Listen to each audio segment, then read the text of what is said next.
My father said it the way he used to say, "Pass the salt. Your sister owes $240,000.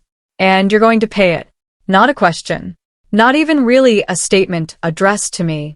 The way you'd address something to a person whose answer you weren't sure of.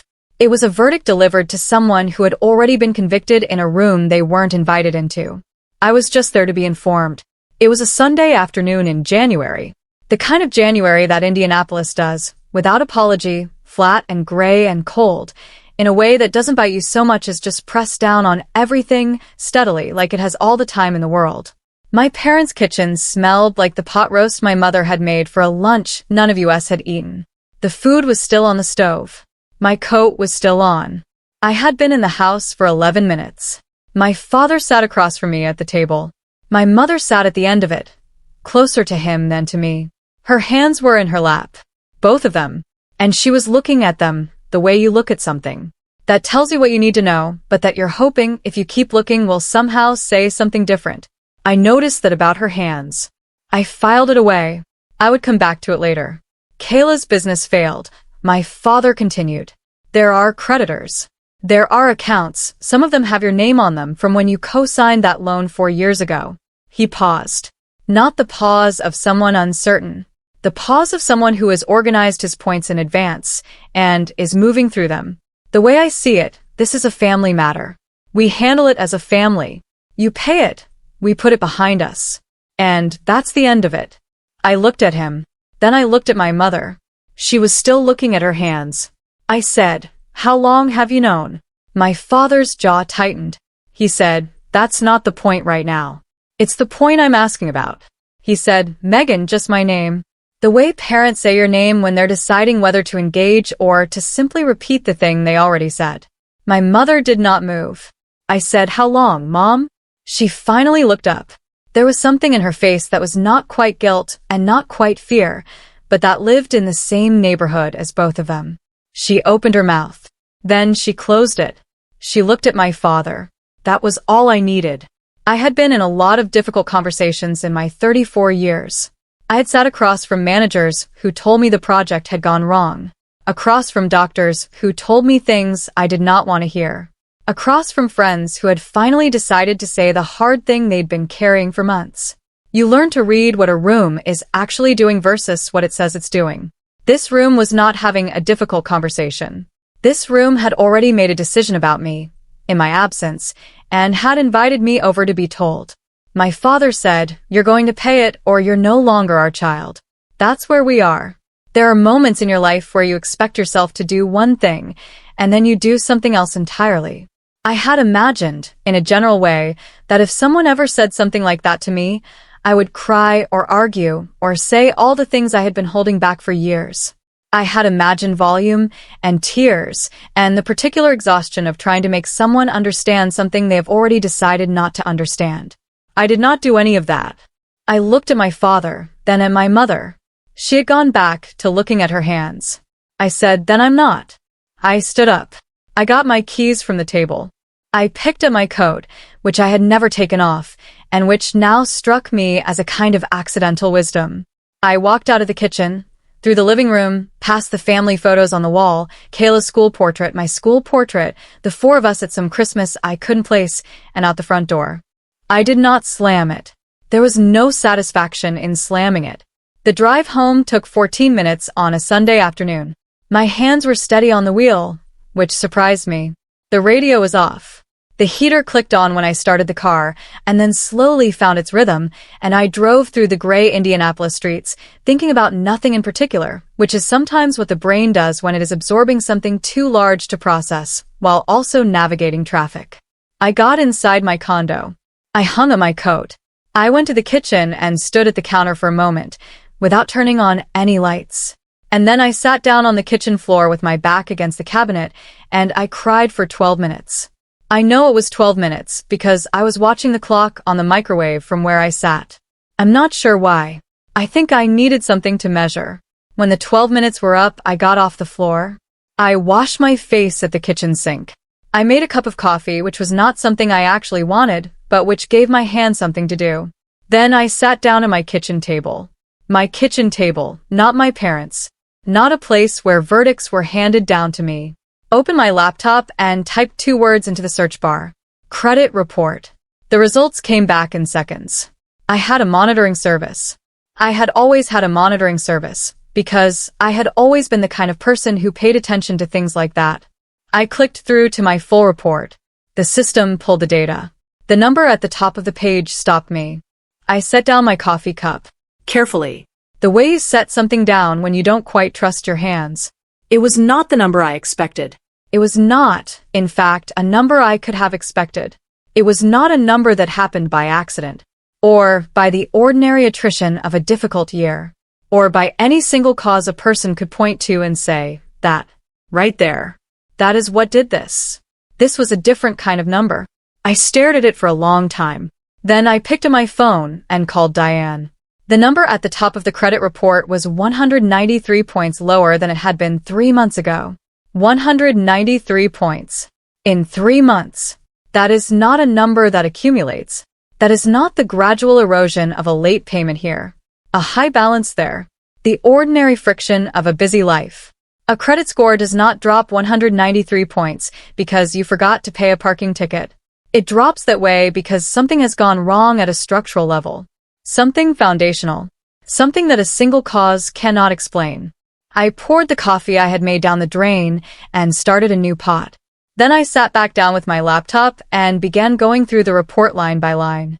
There were accounts I recognized. My mortgage. My car loan. Paid off 18 months ago. And still sitting there like a good memory.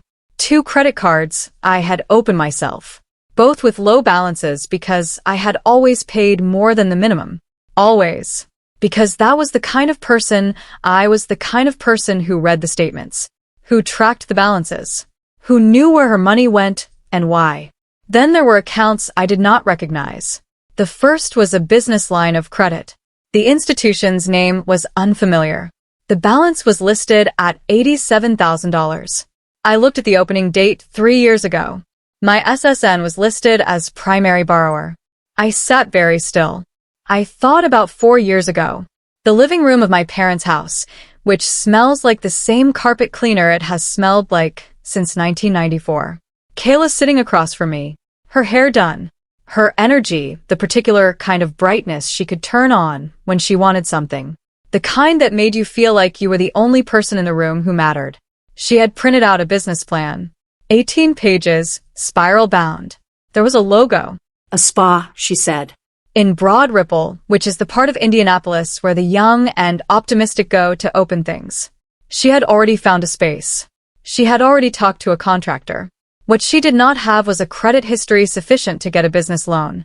My father said, just cosign. A formality. $45,000. If she makes her payments, which she will, look at her. Look at this plan. She is so serious about this. You'll never even know you signed anything. And if the worst happens, which it won't, we'll figure it out as a family. I said yes. I looked at the loan documents. I saw the amount. $45,000. My name in the cosigner line. Kayla's name in the borrower line. Asked for a copy. My father said, of course. I drove home and waited for the copy to arrive. It never did. And I told myself I would follow up. And then I did not follow up. Because I was busy. And because I trusted them. And because trusting your family is not supposed to be the thing that ruins you. I came back to the present. To the number on my screen. The loan I had agreed to co-sign was $45,000. The account in front of me showed $87,000.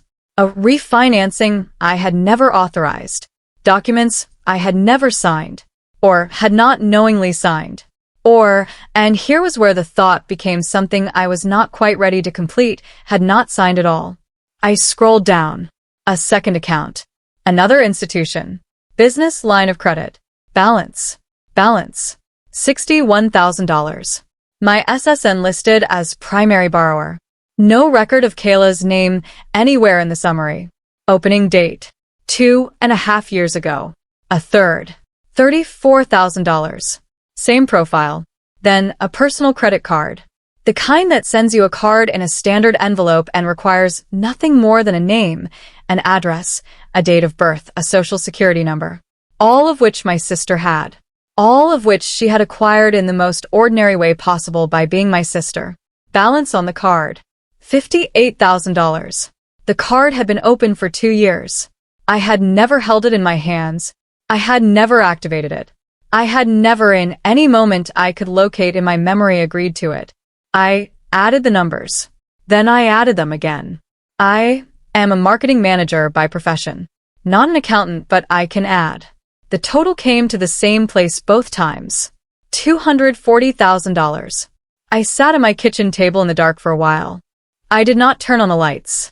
There was enough light from the laptop screen. Outside, a car went by, its headlights sliding across the ceiling. Somewhere down the hall, a door closed. Ordinary sounds from an ordinary Sunday evening. In the apartment of a woman who was sitting in the dark, learning that the life she thought she had built had a different shape than she believed. The feeling was not rage. Not yet. It was something that did not have a name. Something that sat in the chest like a stone put there quietly, without announcement, and that you only notice when you try to breathe normally and find that you can't quite do it. I picked up my phone. I called Diane. She answered on the second ring. I said, "I need to tell you something." She said, "Okay, just that." Just the space she always made without being asked to make it. I told her. All of it. The kitchen table, my father's verdict, my mother's hands, the credit report, the accounts, the numbers. I told her without crying, which surprised me. But perhaps there is only a certain quantity of crying a person can do in one evening, and I had used my 12 minutes. Diane listened without interrupting, which is one of the things I have always valued about her, the understanding that some things need to be said before they need to be responded to. When I finished, she said, "I'm coming over." She arrived 40 minutes later with a bag of Thai food that neither of us was going to eat. And I had used those 40 minutes to print the credit report on my home printer, all 14 pages of it, and to set it on the kitchen table under the overhead light. Diane sat down across from me. She went through the pages slowly, the way she goes through everything, without rushing, without performing concern. I watched her face as she read. It is a face that is very difficult to read, which is part of what makes her good at her job, and it told me very little until she set the last page down. She looked at the accounts. She looked at the dates. She looked at the column where borrower information was listed and the column where my SSN appeared. Then she looked at me. She said, "Megan, this is not a co-signing problem." Diane said, "Tell me what this looks like from the outside." So, I did, I said. Someone had access to my personal information, my social security number, my date of birth, my address history, my signature, at least a sample of it. That access came through the original loan 4 years ago. The one I agreed to. The one I signed with my own hand and watched my father put in a folder. After that loan was processed, someone used that information to do several other things. To refinance the original loan without my authorization. To open new lines of credit in my name at institutions I had never walked into. To apply for a credit card that arrived at an address that was not mine and was activated by a hand that was not mine. Diane listened. When I stopped, she said, "How many people had access to all of that information at once?" I didn't answer. I didn't need to. While Diane talked, asking the methodical questions she asks when she is working out a problem, the kind of questions that come from 11 years in HR, and a fundamental belief that information, properly organized, will eventually tell you what you need to know, I found myself somewhere else. Not gone from the kitchen, not absent from the conversation, but pulled sideways into something that kept surfacing the more I tried to look at what was in front of me. I was 16. It was my birthday. My parents' house, the same carpet, the same light through the kitchen window. My father had a ribbon around something he was carrying in from the car, and for a moment, arriving home from school with my backpack still on, I thought the thing with the ribbon was for me. It was a Saturday. My birthday was a Saturday that year. It was a bike, blue, with silver handlebars. He carried it through the front door and set it in the living room, and Kayla, who was 13 and had not yet learned to hide her pleasure at getting things, made a sound that I still remember somewhere between a gasp and a laugh. I stood in the doorway with my backpack on. My father looked at me. He said, "Your sister asked for it." Then, as if this completed a thought I had started, "You don't need it." You always figure things out. He was not cruel when he said it. That is the part one have spent years trying to explain to people who ask. He was not trying to wound me. He genuinely believed it was a compliment. You are capable. You are self-sufficient. You do not require the same maintenance as your sister. He was proud of me when he said it. That was what made it so complete. I got a card. The card had a $20 bill in it. I thanked them both. I went upstairs and sat on my bed with my backpack still on and understood. In the specific and wordless way that adolescents understand things before they have the language to name them, that being the one who figures things out was not going to be the same as being the one who was thought about. Diane said, Megan, I came back. The kitchen. The 14 pages. The overhead light. She said, what you're describing isn't a mistake someone made. That's a decision someone made. Multiple times. Over multiple years. With your name. She said it simply. The way she says everything important not to land it. Not to make sure I felt it. Just because it was the accurate way to describe what she saw in those 14 pages. I heard it land anyway. I heard it. The way you hear something that rearranges the furniture in a room you've been sitting in for a long time. I said, I know. She stayed until midnight. We did not eat the Thai food. We drank the coffee I made, 2 pots of it, and we went through the documents again. And at some point, she started helping me organize them by date and institution. Because that is what she does. She makes the overwhelming manageable by giving it a structure. When she left, she hugged me at the door and said, call me tomorrow. I said I would. I did not sleep much. In the morning I went to work because there was a campaign brief due by noon, and because I did not yet know what else to do with a Tuesday, and because the rhythm of ordinary things can hold you when your mind needs somewhere to be that is not inside what you discovered the night before. I answered emails. I sat in the 9 o'clock marketing meeting and contributed 2 ideas, both of which were well received. And I looked at the faces of the people around the conference table and thought, none of them know. None of them know that I am sitting here with $240,000 in fraudulent debt attached to my name and a family who has decided that the correct response to this is for me to pay it quietly and not make things difficult. I looked normal.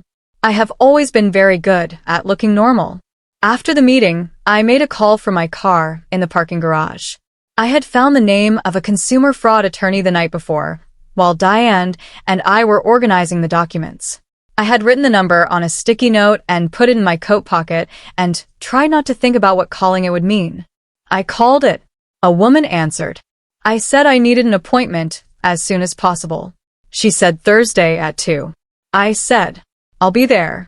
I did not tell my parents. I did not tell Kayla, who had sent 3 more text messages since Sunday that I had not opened.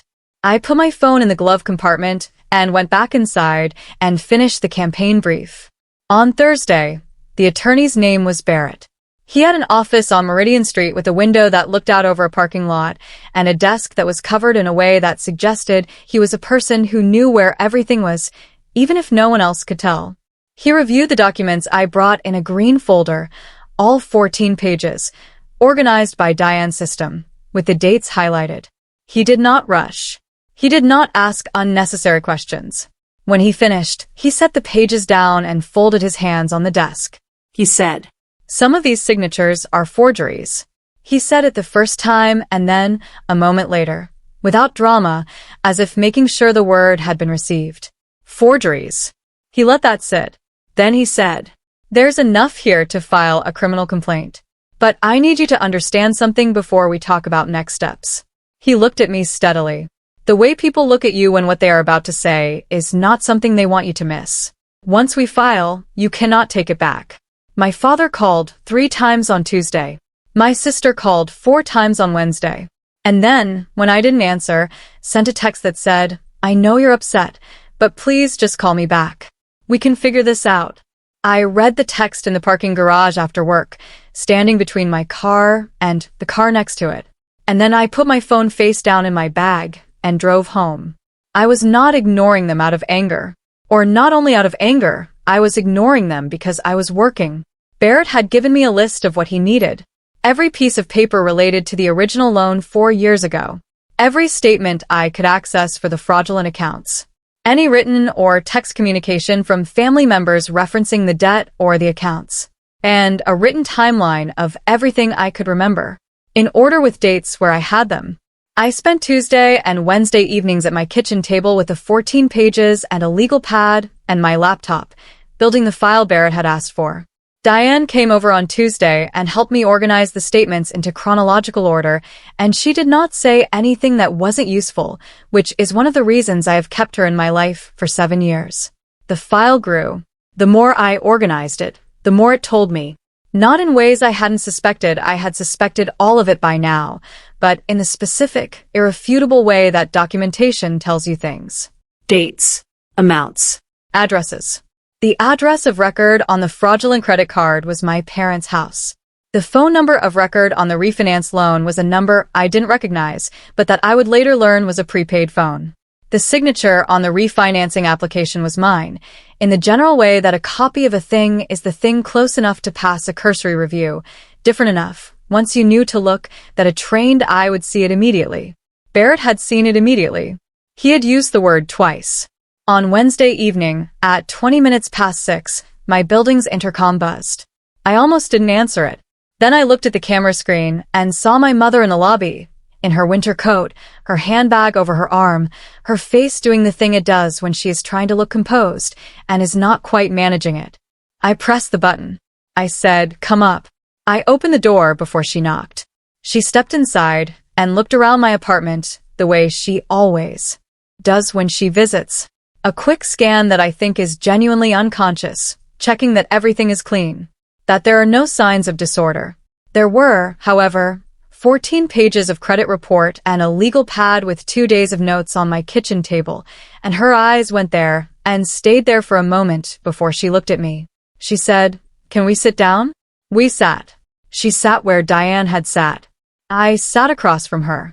She said what I expected her to say, because I had been her daughter for 34 years, and I knew how she built arguments. She said, "Family first." She said, Kayla had made mistakes, but she was still family. And family did not let each other go through things alone. She said, "Your father isn't sleeping." She said, "This is going to hurt everyone if you keep going the way you're going." She said, "Can we please just sit down and talk this through, all of us together, and find a way forward that doesn't end with someone getting destroyed?" She said all of it with genuine distress. I want to be accurate about that. My mother was not performing. She was frightened, and the fear was real. And somewhere inside it, there was also, I think, love. The particular love of a person who cannot imagine choosing between her children, and so has, without quite admitting it to herself, already chosen. I let her finish. Then I said, "Mom, how long have you known?" She opened her mouth. Then she closed it. Her eyes moved to the window over my shoulder, the one that looks out over the parking lot, where the lights were coming on in the January dark.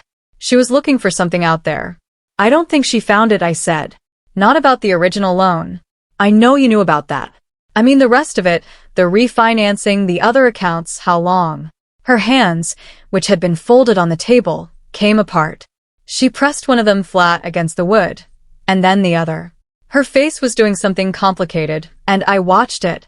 And I understood that what I was watching was a person trying to find a version of the truth that was easier to say than the version that was actually true. She didn't find it. The silence stretched out between us, and it told me everything the silence in my parents' kitchen had told me on Sunday, and everything I had already known before I asked the question. I said, "I need you to leave," she cried in the hallway. I could hear it through the door, not loudly, just the particular sound of someone who had held something together for longer than they should have, and had run out of the energy to keep doing it. I stood on my side of the door and listened to it until it stopped. And then I listened to her footsteps going down the hall, and then I listened to the elevator. Then the building was quiet. I walked to the living room. I did not turn on any lights. I sat down on the couch, not curled up, not folded in on myself. Just sat. The way you sit when you are very tired, and the tiredness has gone past the point of feeling like anything in particular. Outside the window, the city made its ordinary noises. A siren somewhere, going the other direction. The hum of the refrigerator from the kitchen. The particular silence that an apartment makes when it is just yours. The television screen was dark. My reflection in it was faint, barely there. More suggestion than image. A woman on a couch, in an unlit room. I looked at her for a long time. I have been afraid of this image for most of my life. Not this specific image, not this couch, this window, this particular January dark, but this shape of things. Alone. No family in the next room. No one whose feelings I was currently managing, or whose needs I was currently accounting for. I had been taught in the slow and wordless way that families teach things, that this was the consequence of being difficult. The cost of not cooperating. If you do not give people what they need, you will end up sitting by yourself in the dark, and you will have done that to yourself. I sat in the dark and waited for it to feel like what I had always been told it would feel like. It didn't. What it felt like was quiet. The first real quiet I could remember having in a very long time. Not the quiet of nothing happening, but the quiet of not having to be anything in particular for anyone. Not in this moment, not in this room, my apartment, my couch, my reflection in a dark screen, looking back at me. I picked up my phone. I called Barrett. When he answered, I said, "What do we file first?" Diane left at midnight on Sunday. I walked her to the door and watched her go down the hallway, and I stood there for a moment after the elevator closed, listening to the building settle around me, and then I went back inside and did not go to bed. I called my bank that night. I want to be precise about this because precision is what that phone call required and precision is what it got. I sat at my kitchen table at 12:20 in the morning with the 14 pages still spread in front of me, and I called the fraud department number I had looked up while Diane and I were organizing the documents. A representative answered on the fourth ring, Mark Marcus. He said his name was, and I wrote it down on my legal pad with the time and the date, because I had been taking notes and documented conversations since I was 22 years old, and I was not going to stop now. I told Marcus what I had found. I read him the account numbers from the credit report, the institutions, the opening dates. He walked me through the process of placing a security freeze on my credit file with all three bureaus, Equifax, TransUnion, Experian, which would prevent any new credit from being opened in my name while the dispute was active. He gave me 3 case numbers, 1 per bureau. I wrote all of them down. He told me someone from the fraud investigation team would be in contact within 48 business hours. I wrote down 48 business hours and circled it. I hung up at 1:14 in the morning. Then I opened my laptop and went back through the credit report one more time because I needed to understand the timeline before Barrett and I could talk about next steps. I built a spreadsheet, account name, institution, opening date, balance, address of record, contact number of record, 6 columns, 7 rows. When I was finished, the spreadsheet told a story that was cleaner and more legible than the 14 pages had been because a spreadsheet does not have context or emotion. It only has what it has. I printed it. I added it to the folder. I went to bed at 2:30 and was awake again at 5:15, which is not unusual for me when something is wrong. So I made coffee and went over the timeline again until it was time to go to work. Day 2 was Barrett, his office on Meridian Street, the window over the parking lot, the desk that only he could navigate. I brought the folder, the 14 pages, Diane's organization, my spreadsheet, the legal pad with Marcus's name, and the 3 case numbers, and the circled 48 business hours. Barrett looked at all of it. He did not say that I had done well or that I had been thorough, which I appreciated because I did not need to be told that, and he seemed to understand that. He filed a formal complaint with the Indianapolis Metropolitan Police Department that afternoon. He also sent certified letters to all 4 creditors informing them that the accounts in question were under fraud dispute and that all collection activity was to be suspended pending investigation. He gave me copies of everything. I added them to the folder. Day 3, the creditors moved. The way Barrett explained it later, and the way I have understood it since. When a fraud dispute is filed and certified letters arrive, institutions begin the process of verifying the original account information. One of the creditors, the one carrying the largest business line of credit, had the address of my parents' house as the address of record. When they attempted to verify by mail and phone, they reached that address. My father answered the phone. Barrett told me about this at 4:30 on Wednesday afternoon. The same evening, Sandra would arrive at my door. I had not yet spoken to my parents. I did not know, until Barrett's call, that they had spoken to the creditor. My father called me 12 times in the 3 hours between his call with the creditor and Sandra's arrival at my building. I watched the calls come in from the parking garage at work, my phone face up on the passenger seat, his name appearing and disappearing on the screen. I did not answer any of them, not because I had decided not to, but because Barrett had been clear. Until the complaint was formally processed, I was not to discuss the case with anyone who might be named in it. My father had been named in the documentation as a known contact in connection with the original loan. I was not ignoring him. I was following instructions. Day 4. Barrett called at 9 in the morning. He said, "The police report has been flagged." He let a pause happen. Given the use of SSN across multiple financial institutions and the geographic scope of the accounts, they're referring it. You're going to be contacted by the FBI Financial Crimes Division. I was in my car in my apartment building's garage where I had been sitting for 6 minutes because I had not quite been able to make myself go inside yet. I said, "Okay," Barrett said. "This changes the nature of the case. Federal jurisdiction operates differently than local. The process will move at its own pace, and there are things that will be out of both our hands. But I want you to understand what this means in practical terms." Another pause. "No one can make this go away quietly. Not you. Not me. Not your family. Once federal investigators open a case, the case belongs to them." I said, "I understand." I stayed in my car after I hung up. Outside, someone drove past looking for a space. A door opened and closed somewhere above me in the structure. The garage lights hummed at their particular low frequency, the way they always do, indifferent to everything. The thing I kept thinking about was not Kayla. It was not my parents. It was the conversation I had with my father at my parents' kitchen table. His voice, the particular flatness of it, the absolute certainty that what he was asking me to do was reasonable. $45,000 had become $87,000, had become $240,000. And somewhere in the space of those 4 years, in all the refinancing and the new accounts and the forged signatures and the prepaid phone number listed as a contact on documents I had never seen, somewhere in all of that, my father had looked at the situation and decided that the correct response was to call me to a Sunday lunch and tell me to pay it. And my mother had sat with her hands in her lap and not said a word. I opened my phone. I went to the Notes app. I started a new note. At the top, I typed 3 lines. What I know. What I can prove. What I need. I had been in a defensive position since Sunday.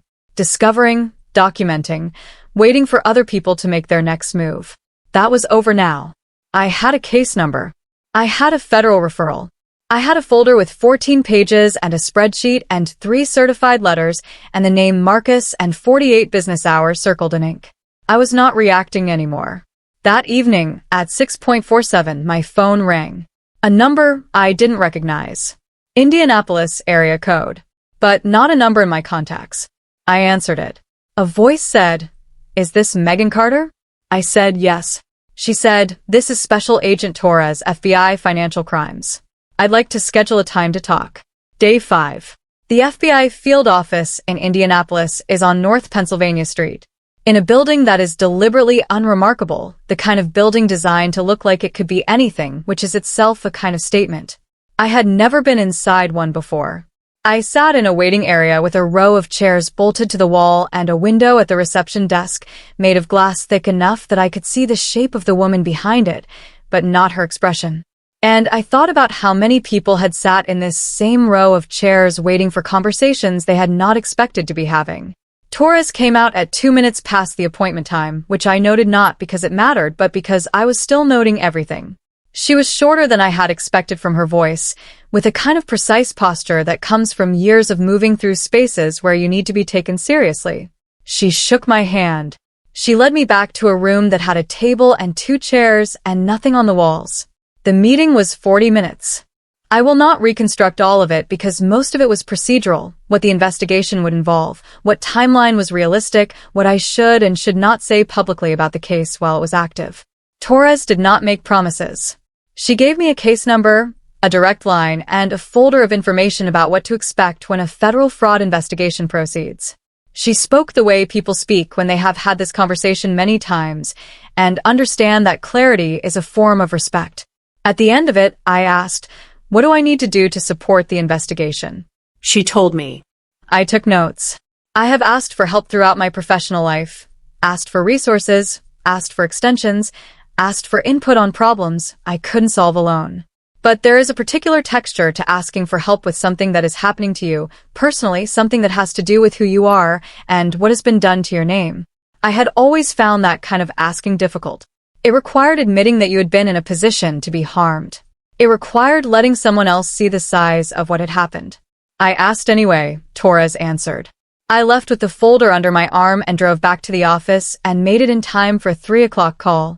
Day 5 evening, a friend of mine, a woman named Clara, who had known both Kayla and me since our mid-20s, who occupied that particular social position of being close to both sides of a divided family without being allied with, either sent me a text at 7 in the evening.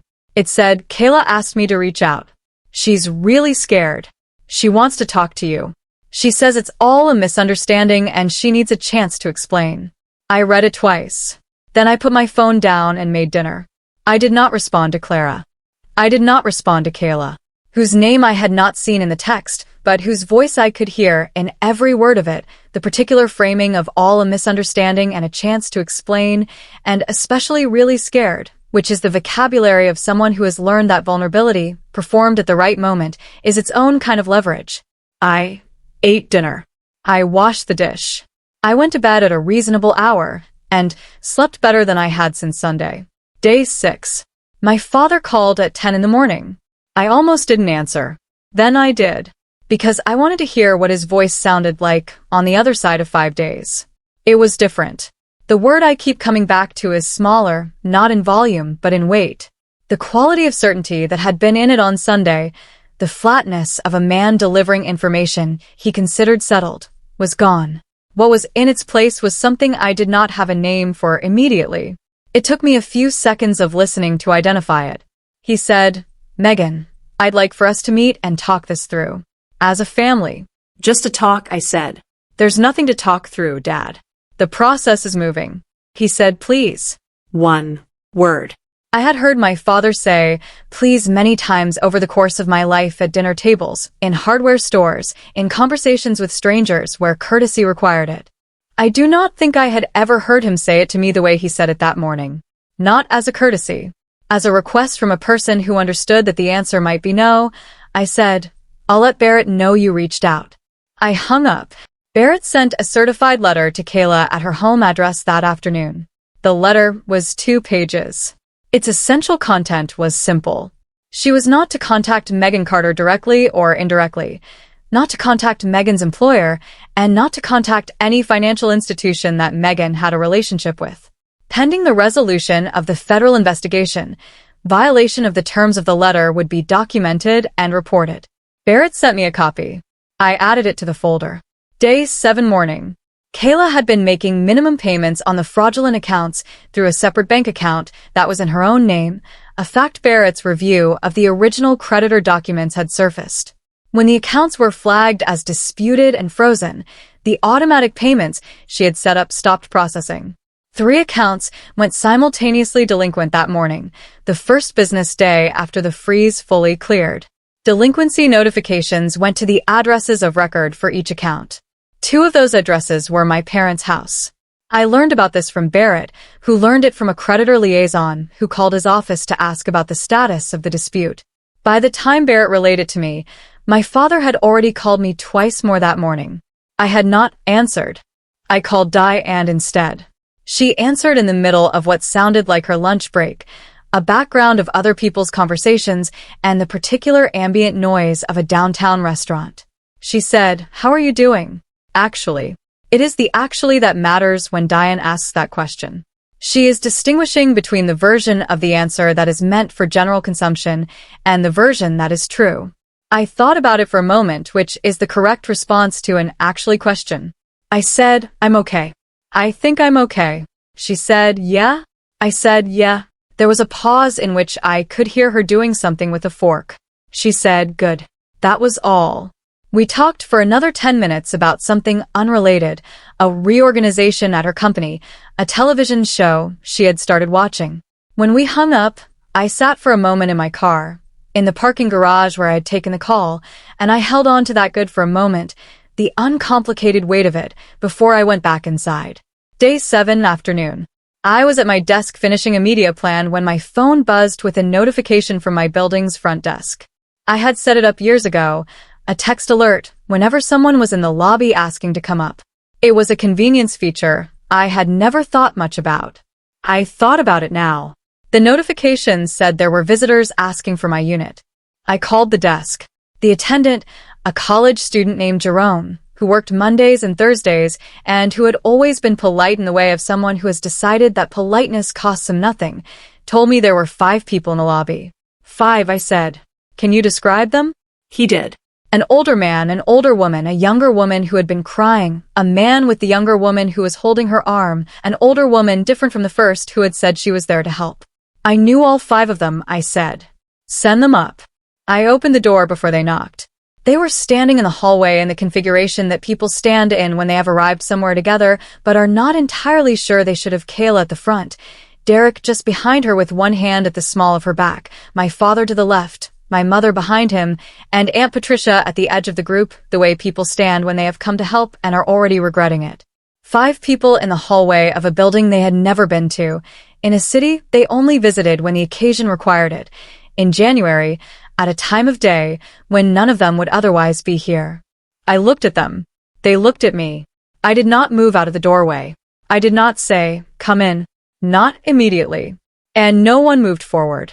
We stood there for a moment, me on one side of the threshold, all 5 of them on the other, and I understood that this was a moment I had spent a very long time being afraid of. It was not what I had expected. I stepped back. I let them in. Kayla started talking before she was fully through the door. She had been crying recently, the particular redness around the eyes that stays for a while after the crying stops, and she had the look of someone who had been rehearsing what to say, but whose rehearsal was disintegrating in real time. The words came fast. She said, "Misunderstanding." She said, "Mistake." She said, "I never meant for it to get this far." She said, "I thought I could fix it before anyone found out. I thought the business was going to turn around. I thought there was time." She said, "I know this looks bad, but I need you to hear what actually happened." She talked for a while. I let her.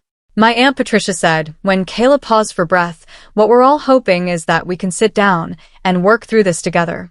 As a family, there are options here that don't have to end the way things are going." My father said, "Whatever you need to make this right, Megan, we'll find a way to do it. All of us together." He looked at me the way he had not looked at me on Sunday, not from the position of someone issuing a verdict, but from the position of someone who understood, perhaps for the first time, that verdicts could be issued in the other direction as well. "Just tell us what you need." My mother stood behind him and did not speak. I waited until the room had gone quiet. This took longer than one might expect. Kayla filled silence reflexively, the way some people do. And Patricia was trying to hold open a space for negotiation that was already closed. And my father had more he wanted to say. I waited for all of it to run out.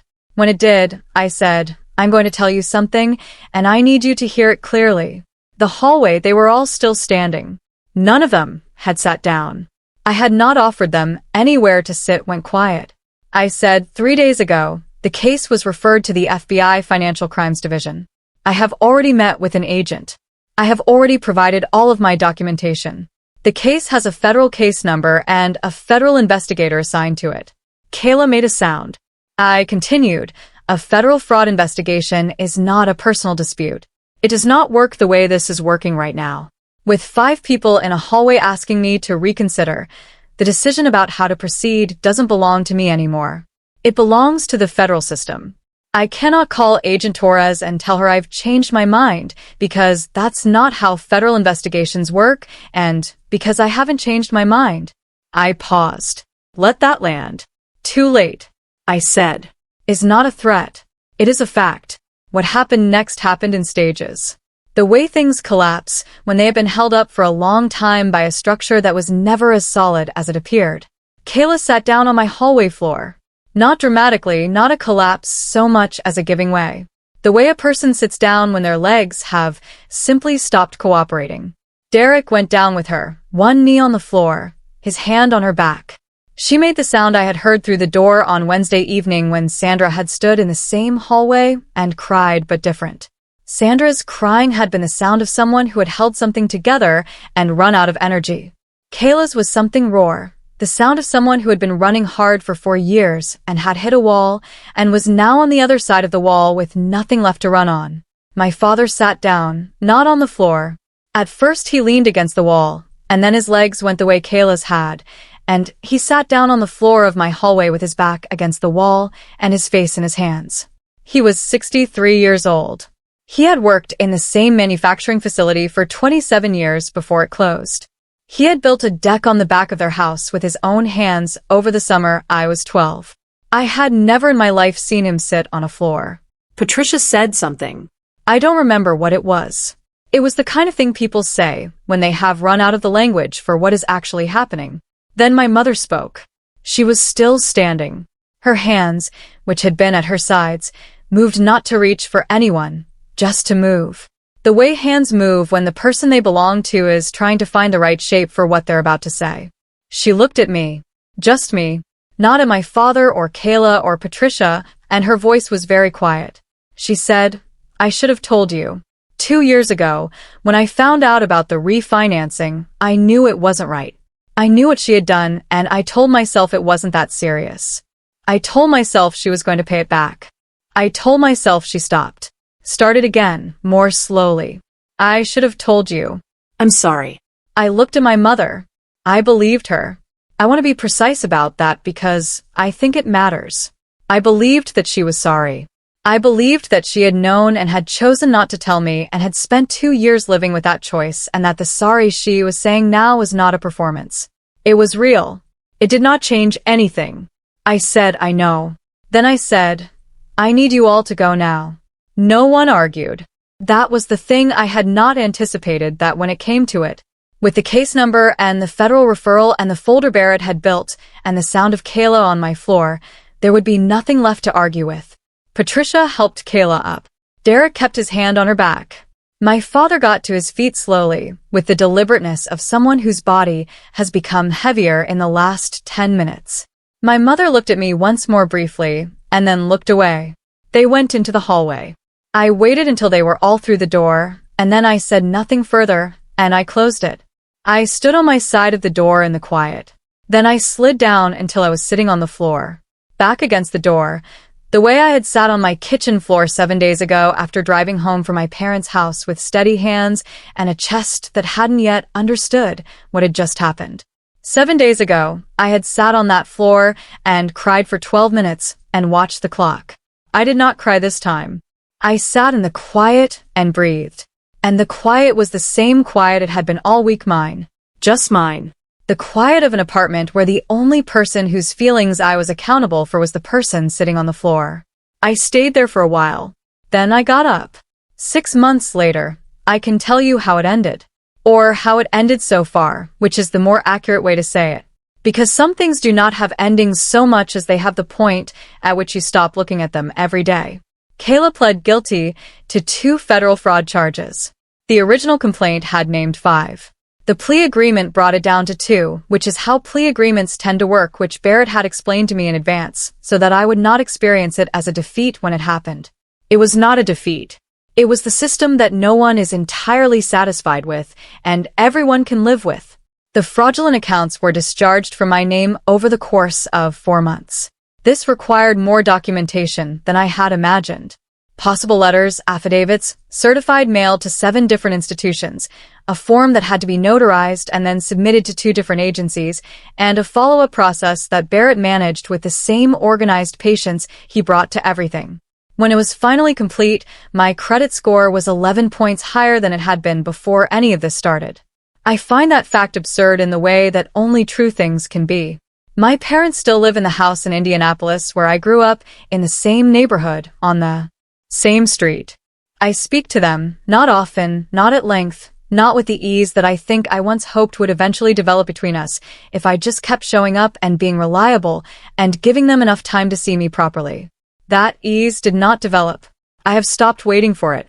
What we have instead is a relationship that is honest about its own limits, which is smaller than what I wanted and more sustainable than what we had before, and which I find, when I examine it carefully, that I prefer to the alternative. Kayla and I have not spoken. I do not know if we will.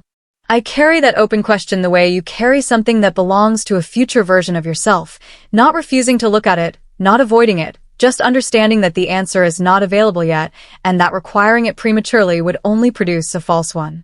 Diane takes me to brunch on the first Saturday of every month at a place in Fountain Square that has good eggs and bad parking, and a server who has worked there long enough to know our order. Diane argues every time about the tip percentage, not because she is unwilling to tip well, but because she believes the calculation proposed by the bill is mathematically inaccurate, and she intends to make that point regardless of whether anyone is interested in hearing it. She is exactly who she has always been. I am aware of what a particular kind of gift that is. It is a Saturday morning now, in January again. The light that comes through the window over my kitchen sink in January is pale and very honest. The kind of light that doesn't flatter anything but makes everything look exactly like itself. I am at my kitchen table with a mug of coffee. There is nowhere I need to be for the next 3 hours. There is no one whose mood I am tracking. No one whose reaction I am pre-calculating. No one in the next room whose feelings constitute a weather system I need to prepare for. I am at my kitchen table. It is mine. Someone asked me, not long ago, whether I was angry. It was a person who knew the general outline of what had happened, not every detail, not the spreadsheet or the case number or the certified letters, just the shape of it, and who was trying, I think, to understand how a person gets through something like this without it leaving a mark. I thought about the question for a while before I answered, which is what the question deserved. I told them I was free. They looked at me the way people look at you when the answer you've given is not the answer that fits the shape of the question they asked. They said they didn't understand the difference. I didn't explain it. Not because I couldn't, but because I've learned that some things don't translate well into explanation, that the experience of them is the only proof that the thing is real, and that trying to describe the experience to someone who hasn't had it is like trying to describe a color. You can say the words. The words are not the color. What I could have told them if I had wanted to try, that anger is still looking at the thing that hurt you, still in relationship with it, still letting it occupy the center of the frame. That freedom is not the absence of what happened, but the absence of what happened as the primary fact of your life. That you can know something fully, every detail, every account number, every forgery, every Sunday afternoon in a kitchen in January, and not have it be the loudest thing in the room anymore. That I called my bank that night because I had stopped waiting for someone else to handle it. That I filed the complaint because the alternative was to be someone who knew a crime had been committed against her and chose silence anyway, which would have made me into a version of the thing I was most afraid of becoming. That I said too late because it was. That I got up off the floor. I am not the same person I was in my parents' kitchen on that Sunday. I am not sure I could find my way back to her even if I wanted to. She spent 34 years believing that the most reliable path to being loved was to need nothing and ask for nothing and handle everything and stay. I stayed for a very long time. The coffee is warm. The light through the window is what it is. Outside, someone's dog is barking at something and a car backs out of a space, and the ordinary machinery of a Saturday morning runs without requiring anything from me. I pick up the mug with both hands. I stay here. If you have ever been the responsible one, the one who figured things out, the one who never asked for too much, the one the family quietly counted on without ever saying so out loud, then you already know something Megan had to learn the hard way. Being reliable is not the same as being safe. The people who depend on your reliability are not always the same people who will protect it. What Megan's story teaches us is specific and practical. Your name on a document is your legal responsibility, regardless of who asked you to sign it or how much you trusted them. Co-signing is not a favor. It is a financial commitment with real consequences. And the moment you discover those consequences have been expanded without your knowledge, the most loving thing you can do for yourself is to report it immediately and let the system do what it was designed to do. There is nothing cruel about protecting yourself from a crime. There is nothing disloyal about telling the truth. The harder lesson lives underneath the legal one. It is this. The people who love you do not need to borrow your name. They do not need your silence. They do not need you to pay for what they broke. Have you ever been asked to cover for someone in your family at a cost that only you understood? Have you ever said yes when everything in you was saying no because you believed that was what love required? If Megan's story sounds familiar, you are not alone. And if it sounds like something you're still living, it is not too late to make a different choice.